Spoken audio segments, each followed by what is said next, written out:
ભાઈ આજ તડકો વધારે હે અને ગરમી બહુ હાલો કઈક ઠંડુ પી તો આપણે રેડબુલ પી નાખી. હા તો રેડબુલ પી એમાં શું. ના ભાઈ આપણે થમ્સ અપ પી. હા તો થમ્સ અપ પી નાખી. થમ્સ અપ નહીં ભાઈ, આવા તડકાનો ઠંડો શેરડીનો રસ પી નાખી. તો ઠંડો શેરડીનો રસ પી નાખી. ના મારે તો રેડબુલ જ પીવાનું થાય છે ભાઈ. ના ભાઈ મારે તો થમ્સ અપ જ પીવાની થાય છે. અને ભાઈ મારે તો શેરડીનો રસ જ પીવો હે. રેડી હાલો બધાયની બધી વસ્તુ આવી જાય લાવો પૈસા.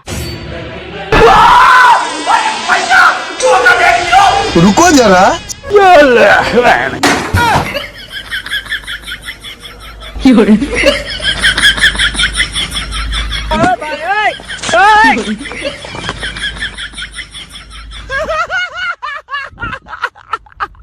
कारण नरेंद्र मोदी है. वो अलग ही लेवल का बंदा था.